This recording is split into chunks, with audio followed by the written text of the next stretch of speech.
Të nderuar dëgjues, rikthehemi në studio pas këtij problemi teknik që e patëm. Të nderuar dëgjues, sot do të flasim për zgjedhjet parlamentare në Shqipëri që do të mbahen më 11 maj. Për këtë çështje do të bashkëbisedoj me Ben Andonin, opinionist në Shqipëri. Zoti Andoni, dëgjojmë? Ju dëgjoj mirë dhe faleminderit. Atëherë, cili është realisht si po shkon ndikimi si po zhvillohet procesi zgjedhor në Shqipëri? Qartë, deri në këtë moment që po flasim, do t'ju them që procesi në përgjithësi po shkon mirë. Po shkon mirë dhe ka një lloj tulatje të publikut, për arsyeën e vetme që nga ana e Partisë Socialiste nuk kemi përballë një program, po kemi thjesht një fushat emocionale ku po paraqitet e ardhmja e Shqipërisë, madje jo e ardhmja e këtij mandati, po e ardhmja e një mandati përtej mandatit të ardhshëm. Zoti Rama po bën projeksione të vitit 2030, kur mandati i tij i ardhshëm nëse do fitojë është mandati i vitit 2029. Ndërsa nga ana tjetër Partia Demokratike është mobilizuar të flasë nëpërmjet programit, por problemi i tyre është në pjesën e stekës që kanë vendosur për programin e tyre. Ata flasin për një Shqipëri madhështore, ndërkohë që në këtë moment që flasim, në çdo moment ata ballafaqohen me publikun duke thënë që Shqipëria është në zgrip, Shqipëria është në fatkeqësi të mëdha etj. Dhe kjo krijon një lloj korelacioni jo normal me publikun, sepse të themi nga humnera ti s'mund të bësh një Shqipëri madhështore.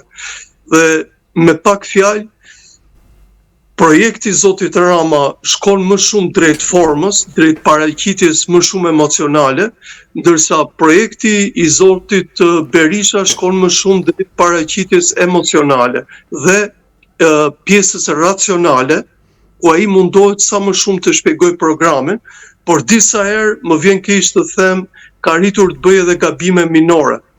Ndërkohë që partitë e tjera më të vogla po mundohen që të kapin ato të cilat anashkalohen nga dy partitë e mëdha, që do të thotë, po mendojnë shumë për punësimin, po mendojnë shumë për shembull Partia Mundësia, që është një parti që drejtohet nga një ish deputet i Partisë Demokratike, zotit Shehaj, po mundohet që të ndjekë një lloj fushate të zotit Trump, ku shpjegon shumë shkurtime të shpenzimeve shtetërore dhe angazhime të tjera në frymën e zotit Trump. Ndërsa një koalicion Shqipëria bëhet, po mundohet të flasë në mënyrë shumë generaliste për problemet e Shqipërisë dhe mënyrën se si ata do vendosen në këtë qeveri. Por publiku në përgjithësi duket jashtëzakonisht i tulatur, nuk e shikon këtë angazhimin e madh zgjedhor që kanë qenë në zgjedhjet e shkuara dhe duket që edhe nga sondazhet ka një avantazh të vazhdueshëm të zotit Rama dhe madje edhe nga 3 qendra sondazhi që punojnë në Shqipëri, të treja i japin një lloj avantazhi, por gjithsesi me përqindje pak më të vogël se fitoria e tij në vitin 2021. Dhe kjo i ka bërë në mendimin tim publikun që të jetë pak i rezervuar dhe mos të jetë nga zëllyer nga kjo fushat zgjedhore. Megjithatë dua t'ju them një element. Fushata zgjedhore në Shqipëri vërtet ka filluar në 11 prill de jure, por de facto ka filluar muaj më përpara. Të dy liderët, qoftë zoti Rama, qoftë zoti Berisha, janë munduar me të gjithë mundësitë e tyre, qoftë në diasporë, po qoftë në Shqipëri, të shpallin idet, zoti Berisha diçka më shumë për projektin e programit, kurse zoti Rama gjithmonë duke mbledhur idealizimin e fushatës së tij në idenë që Shqipëria në vitin 2029 dhe sidomos në vitin 2030 duhet në Bashkimin Evropian dhe atëherë quhet një cak ku shumica e problemeve të Shqipërisë duhet të jenë të zgjedhura. Zoti Andoni, a ka ndonjë prej subjekteve që garon plan program të qartë se si do të qeveriset me Shqipërinë dhe a është e mundur që të kaloj diçka e tillë nëse eventualisht nuk kanë të qartësuar detajet a është e mundur të kaloj në elektorat edhe kjo? Po, e vlerësoj pyetjen tuaj për një arsye të vetme që tek ju ka racionalitet. kurse në programet e dy partive tona, qoftë dhe atë të zotit Berisha që është ma afër pjesës racionale, mungon racionaliteti. Pse? Ju e dini që zoti Berisha dhe partia e tij, pa çka ndarjeve të mëdha që kanë mësuar, sidomos në 2 mandatet e fundit, kanë pasur probleme shumë të mëdha dhe ide shumë të mëdha për të rikthyer në pushtet. Por ndërkohë që publiku priste që programi ishte i dukshëm muaj më përpara dhe të përballesh me grupet e interesit, të përballesh me specialistët, të përballesh me individ të cilët mund t'i bënin recenz, ju e dini programi është bërë i dukshëm vetëm javët e fundit. Dhe madje dhe javët e fundit është pak i paqartë në pjesën se si e shpjegon zoti Berisha, paçka se programi Partisë Demokratike ne asistohet vazhdimisht nga Konrad Adenauer Stiftung.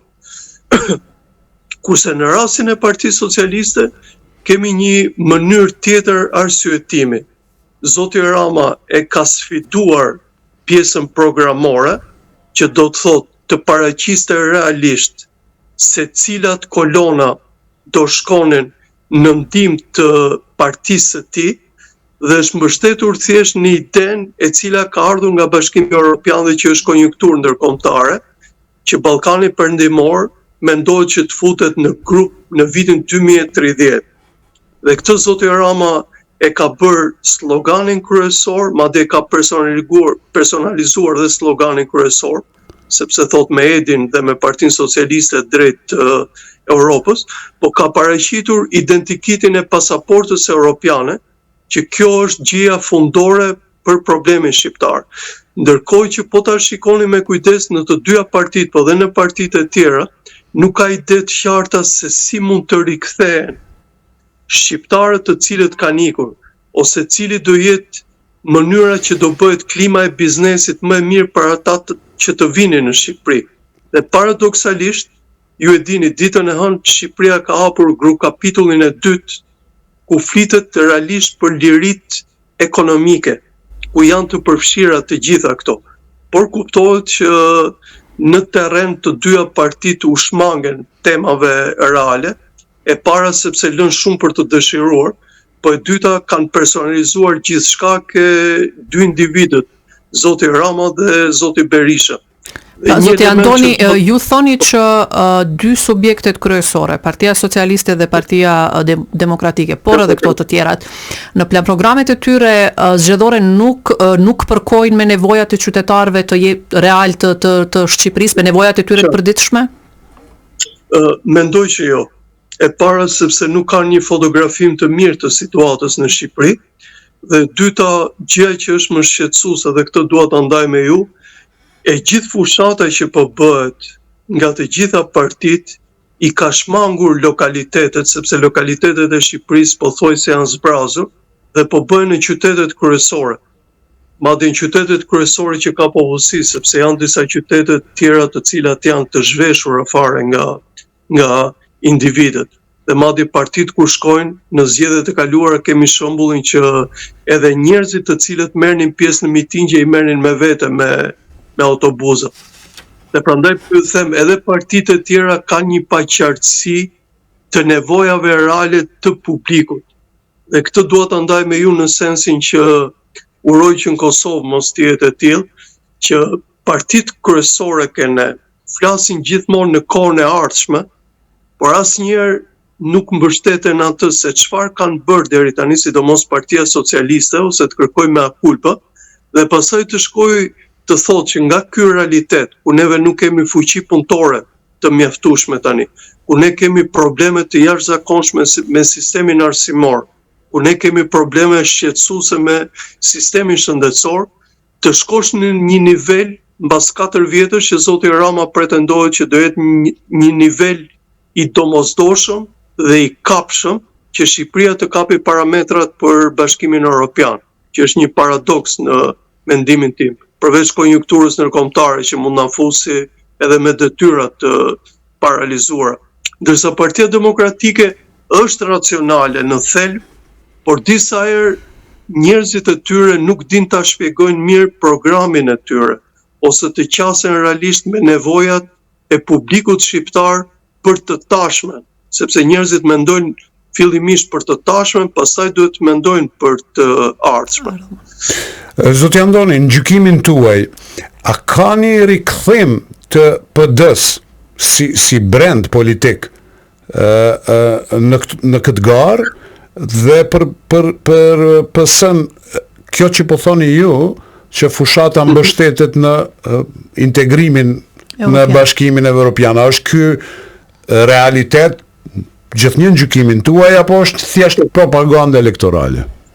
Përveç propagandës, ju e dini që zoti Rama është mjeshtër për sa i përket formës, ka diçka një qasje reale, sepse siç u thash pak më përpara, ka indikacione nga Bashkimi Evropian dhe këto janë shprehur në Tiranë nga ardhjet e zyrtarëve të lartë, madje edhe ardhjen e fundit të zonjës Kajas, që Ballkani Perëndimor ka shumë mundësi që të integrohet shumë shpejt në Bashkimin Evropian. Dhe Shqipëria, ndryshe nga vendet e tjera, për shembull si Malizi, që ka nisur të ketë probleme ose është ndalur në procesin e integrimit, Serbia që ka problemin e njohjes me Kosovën, Maqedonia problemin shumë të madh etnik, Shqipëria nuk i ka këto probleme. Shqipëria ka vetëm problemin burokratik se sa do mundet të ndjeki hapat për të shkuar më tej. Dhe këtë zoti Rama, këtë konjunkturë ndërkombëtare, ja kam veshur qëllimit të partisë së tij. Ndërsa Partia Demokratike ju thoni me të drejtë brand politik. Partia Demokratike do të quaja brand një parti të re. Partia Demokratike është realitet politik. Po ka diçka që ju duhet ta dini mirë. Shqipëria është peng i vitit 2008, kur dy partitë kryesore bën ndryshimet kushtetuese dhe të dyja tash kanë krijuar një detant ku pa çka duket sikur e kundërshtojnë, mundohen që ta mbajnë këtë lloj detante, që do të thotë është shumë e vështirë të kalosh pragun në parlamentin shqiptar. Është shumë e vështirë për partitë e vogla që të kenë komisioner për shembull në votime, sepse gjithçka e kanë peshën kryesore, kanë dy partitë kryesore, Partia Demokratike dhe Partia Socialiste. Nga ana tjetër, partia e tretë që ka qenë deri tani, Partia e Lirisë, pothuajse është përthithur krejt nga Partia Demokratike, sepse ata tashmë lënë shumë për të dëshiruar dhe mbi të gjitha janë zbehur shumë dhe para publikut të tyre. Prandaj po mendoj që të dyja partitë më shumë mobilizimin në këto momente e kanë për të mobilizuar militantët e tyre që të votojnë, sesa realisht programet e tyre, që Partia Socialiste nuk ka një program qartë përveç idesë integrimit evropian, ti përshtasin për realizimin e tyre. Pra, luftojnë më shumë që të mobilizojnë militantët e tyre të votojnë, që të kenë atë rezervuarin e votave. Pra, nga ajo pjesa e militantëve të cilët po e përmendni ju, mendoni që ajo pjesa e klientelizmit politik që quhet ka rezultat, do jep rezultat në zgjedhjet e Shqipërisë, do të ndikojë në rezultatin e Shqipërisë të zgjedhjeve atje? Po, besoj që patjetër, sepse më vjen keq ta them, në Shqipëri shfrytëzohet prap administrata dhe gjithë lidhjet që ka sistemi, makineria e Partisë Socialiste, që lidhet shumë me njerëzit cilët janë punësuar, njerëzit të cilët kanë qasje në projekte e tjera, dhe këta është një ambar që është i vazhdueshëm i Partisë Socialiste, është një ambar i cili nuk e tradhton. Dhe zoti Rama tash i mendon që të shkojë nga 800.000 vota që mbledh të shkojë në 1 milion vota. Kjo është detyra që u ka vendosur drejtuesve të qarqeve. Kurse Partia Demokratike përpiqet shumë me pjesën e pakënaqur të popullsisë, po edhe sidomos të mobilizojë zonën gri. Dhe në mendimin tim zona gri po rritet në Shqipëri dhe prandaj ne kemi një lloj qetësie relative të fushatës në Shqipëri. Njerëzit janë gjithmonë më të paqartë dhe shumë të deziluzionuar nga dy partitë kryesore. Prandaj ka një mundësi të vetme tashi që partitë e vogla të kalojnë pak pragun dhe ndoshta në parlamentin e ardhshëm ne të kemi 4 ose 5 përfaqësues të partive të vogla. Po për fatin e keq, ato nuk arritën të bënë një koalicion më të madh që të krijohesh tret politik në vendin tonë. E para prej protagonizmit të njerëzve që i kryesojnë këto parti, po e dyta edhe asaj smundjes politike që unë mendoj që është pak edhe në Kosovë, që partit identifikohen me kryetarët e tyre.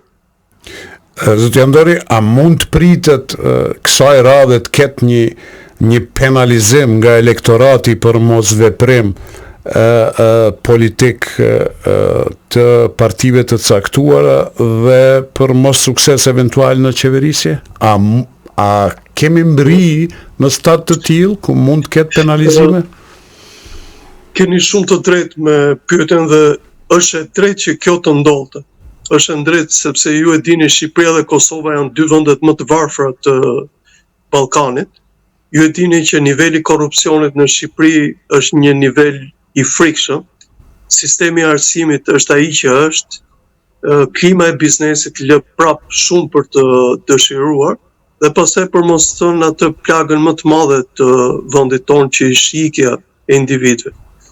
Mendoj që ato projeksione që ka zoti Rama, në mendimin tim, janë të parealizueshme. Ai mendon që të shkojë deri në 77 mandate, ose diçka më shumë se 77 mandate. Në mendimin tim do jetë shumë e vështirë për ta realizuar dhe ky do jetë penaliteti i individëve të cilët nuk do dalin në votime, po qoftë dhe njerëzve të vetë të cilët janë të lodhur nga inercia e pushtetit të Partisë Socialiste. I vetmi penalitet është ky që njerëzit mos të shkojnë në votime, asgjë më tepër. Zoti Andoni, ke Biriana? Po, mendo të lutem. A ke idenë, në fakt ju jeni njohës i mirë edhe i rrethanave në Kosovë, a mund ta tërhiqni një paralele Kosovë-Shqipëri sa i përket aspektit të zhvillimit demokratik? Qartë. Unë mendoj që ka disa paralele dhe unë mendoj që lidhen më shumë me pjesën tonë antropologjike. E para gjë që më shqetëson edhe në Kosovë është pjesa e identifikimit të partive me kryetarët.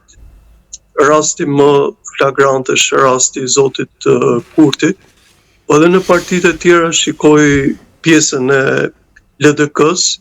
Unë mendoja që LDK-ja me atë emancipim që ka si parti, sepse është partia më e vjetër dhe strukturalisht partia më e formuar në Kosovë, ose AK-ja nga ana tjetër, Nisma nga ana tjetër, do ishin parti që do respektonin kanonet e statuteve partijake, që do të thotë në zgjedhje në qoftë se ti nuk arrije rezultatet e duhura, ti të tërhiqesh e pas, ose të shikoje të zbatoje më mirë ideologjin me mënyrën se si organizohesh politikisht. Me çfarë shikoj edhe në Kosovë edhe në Shqipëri, përveç LDK-s ose të paktën në Tiranë, diçka ke Partia Socialiste, po ajo në shumë momente kalon djathtas, partitë tona nuk e respektojnë fare ideologjinë e tyre. Dhe për shumë, disa raste Partia Socialiste këne është më djathtë se sa Partia Demokratike, ose tani në programin e Partisë Demokratike ke shumë element të majtë, që ata vetë nuk din t'i shpjegojnë. Kështu edhe në Kosovë, për shembull, kur ti shikon me kujdes organizimin e partive atje, për shembull, ka bërë çudi në Tiranë, qoftë dhe analizë nuk din orientimet politike, ideologjike të PDK-s, nuk din të LDK-s, që është dukshëm e djathtë e qendrës, madje edhe pjesë e familjeve, aq më tepër AK-n, Nismën dhe të tjerat. Kjo është një paralele, kurse tjetra është, siç e thash, identifikimi i frikshëm me kryetarin dhe verbëria e militantëve. Domethënë do doja që partitë të kishin rotacione, partitë të respektonin statutet e tyre dhe mbi të gjitha partitë ishin më të hapura për intelektualet. Nuk i gjej dot intelektualet e Kosovës ke partitë e Kosovës, nuk i gjej dot intelektualet e Shqipërisë këtej kufirit, ke dy partit kryesore. Madje kanë një lloj, po flas për rastin e Shqipërisë, kanë një lloj neverie që e shprehin në mënyrë elegante ose disa herë edhe në mënyrë të ashpër, por më duket që kjo është një gjë e përbashkët. Dhe një pikë e tretë, dhe ndoshta për këtë do më ndihmoni ju për shkak të përvojës, është mungesa e vijeve të kuqe. Unë mendoj që duke parë për shembull rastin serb që e ndjek, ata kur flitet për Kosovën, ju e dini që kanë 3 struktura, kanë një në parlament, kanë një në qeveri, kanë edhe një ekstra. Dhe kanë vija të kuqe kur flasin për Kosovën, që Kosovën e quajnë pjesë të tyre integrale, Kosovën është e shenjtë për ta e tjera e tjera. Nuk e gjej në Kosovë këtë që edhe për probleme themelore, kur vjen puna me Serbin, akuzojnë njëri tjetrin, ndërkohë që problemi madhor joni është që të kemi një ballafaqim sa më intelektual, sa më të ngritur përballë Serbisë. Sepse edhe këtë doja ta ndaja me ju. Kam parë një dokument të një instituti të sigurimeve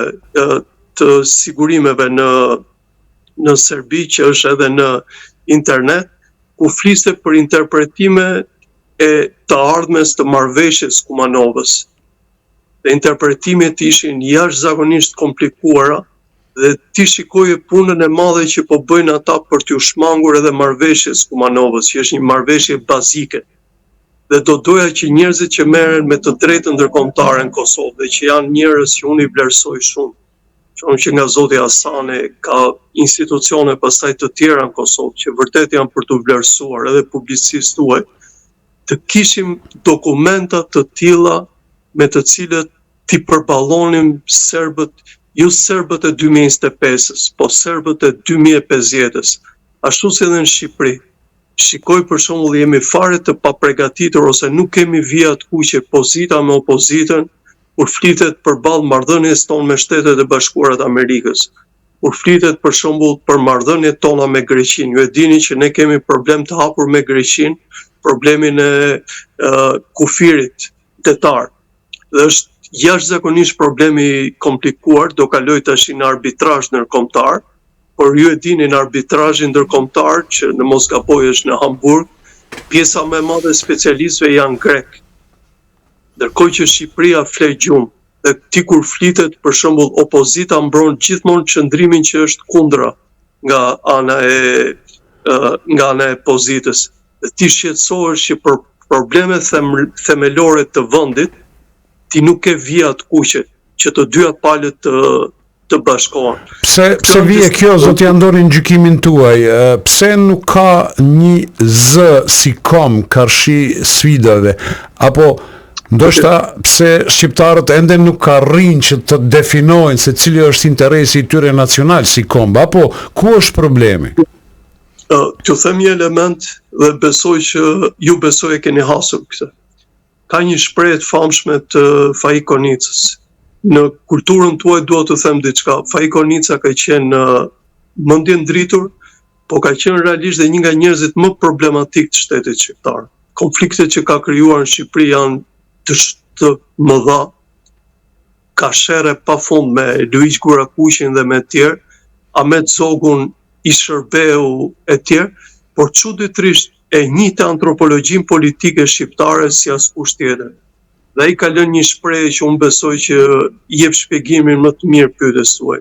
Shqipërinë e bën idealistët, dhe idealistët janë gjithë shqiptarët që kanë derdhur gjak, që kanë punuar, dhe e vdiqën politikanët.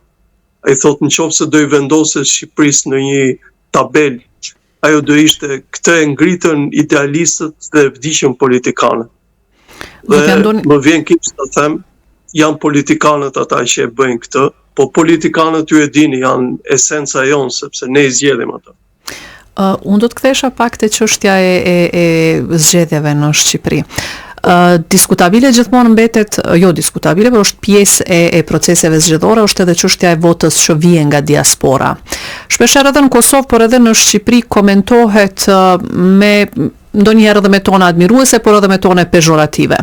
Realisht vota e diasporës e shkel procesin apo e forcon demokracinë qoftë në Shqipëri, qoftë në Kosovë? Sepse shpesh herë ka interpretime për shembull si një qytetar i Shqipërisë nga Greqia, në Greqi ose në Itali, mund vendos për fatin e një qytetari në Tiranë. Ju e dini që ka një element që hedh poshtë këtë. Kjo është pak cinike nga disa njerëz që e thonë këtë në Shqipëri dhe besoj dhe ju e ndjeni në Kosovë, për arsyen e vetme që remitancat e tyre në Kosovë dhe në Shqipëri, unë do flas për rastin shqiptar, janë aq të mëdha sa në disa vende të Shqipërisë, në disa lokalitete ato janë më të mëdha dhe sa investimet që bën shteti. Dhe ata kanë realisht tagrin moral, kanë tagrin e përfaqësisë, po mbi gjitha edhe të interesit që kanë për vendin tonë, që vota e tyre të lexohet normal. Po ne kemi një problem të madh dhe ju e dini shumë mirë këtë, në kodin zgjedhor tek ne, që me zgju realizuar që ata të votojnë dhe ishte detyrë kushtetuese, ata duhet kishin ulset e tyre.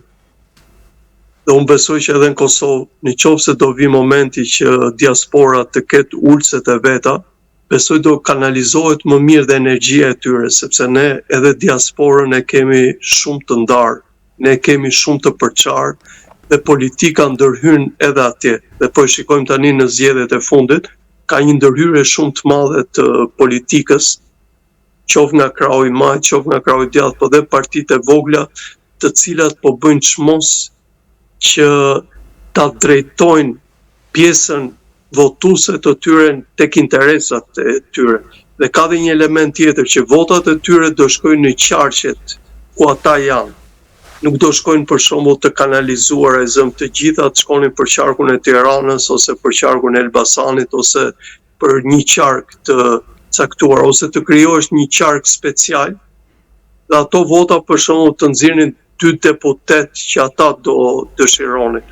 Prandaj po them, në këtë rast në Shqipëri është më shumë rast eksperimental dhe është respekt ndaj atyre, sesa realisht ata do ndryshojnë diçka të madhe. Përposa se unë them që si rasti parë që është në Shqipëri, unë besoj që do ketë edhe fira, sepse procesi votimit të tyre më duket pak i ndërlikuar. Dhe kur është i ndërlikuar për Kosovën që ka përvojë më të madhe se ne me diasporën, unë besoj që një rast i tillë ka për të përsëritur edhe në Tiranë, në Shqipëri. Zoti Andoni, dhe për fund pritjet tuaja, mbase këtu jemi në fund, me që patëm probleme teknike u vënuam pak, por koha është e limituar sepse është edicioni lajmeve qendrore. Më pas, atëherë realisht pritjet tuaja, cilat janë, do të ketë pas 11 majit diçka në një ndryshim që do të mund të lëvizte shoqërinë shqiptare, do të mund të etablonte një strukturë ekonomike të qëndrueshme shqiptare, do të mund të este Shqipëria, apo do të jetë një status quo? Ky është skenari pozitiv, por një skenar që po mendoj dhe që është më logjik në mendimin tim është që në rast se Partia Socialiste bën e vetë me qeverinë në Shqipëri, dhe nëse kemi problemin e minoriteteve siç e keni ju, Zoti Rama në të ardhmen do arri ose do përpiqet me këtë pushtet të madh që ka, mos u çuditni që Shqipërinë ta kthejë në republikë presidenciale, sepse edhe ai e vetë shef nuk ka më ambicie për kryeministër, sepse me çfarë shikohet ai fiton kollaj. Ndërsa ke Partia Demokratike, po mendoj që do vi momenti që ata do bëjnë një katarsis shumë të madh, sepse në rast se humbin këtë herë, unë besoj që do ndodhi një katarsis real tek ta për të gjetur një leadership të ri. Sepse vërtet Zoti Berisha ata i mbledh, i organizon, ti mbajnë në fre, por ata duan të kthehen në pushtet. Dhe njëri që nuk të kthehen në pushtet, besoj që largohet vetëm nëpërmjet një katarsisi ose nëpërmjet proceseve që uroj të jenë procese normale, se para 2 vjetësh PD-ja bëri një proces gati të dhunshëm për identitetin e vet. Ndërsa ajo që ndaj si tezë dhe që dua ta theksoj është që Partia Socialiste dhe Partia Demokratike në Shqipëri, si 2 partitë që e mbajnë pushtetin tek ne mbajnë peng, ka ardhur momenti që të kuptojnë që kanë mbyllur misionin e tyre. Dhe realisht edhe të majtët dhe të djathtët shqiptar që përfaqësohen në këtë dy parti, kanë arritur ta kuptojnë pak nga pak që ata po e mbajnë peng Shqipërinë. Nuk e besoj këtë pjesën e kësaj, po bashkohem me ju te kjo që do të vazhdoj prap një lloj status quo-je, e cila do japi rezultat e para ke Partia Socialiste me njerëzit e paknaqur, ashtu si ke Partia Demokratike sërish me njerëzit e paknaqur. Zoti Andoni, unë ju falenderoj shumë për kohën tuaj. Edhe më falni për kohë. Lutem, ishim në linjë të drejtë për drejtë me zotin Ben Andoni, opinionist në Shqipëri, me cilin kemi biseduar rreth procesit të zgjedhjeve parlamentare në Shqipëri që do të mbahen më 11 maj. Të nderuar dëgjues, nga unë Berian Mustafa dhe kolegu Mendu Hysa, miru dëgjofshim sërish nesër në të njëjtën kohë.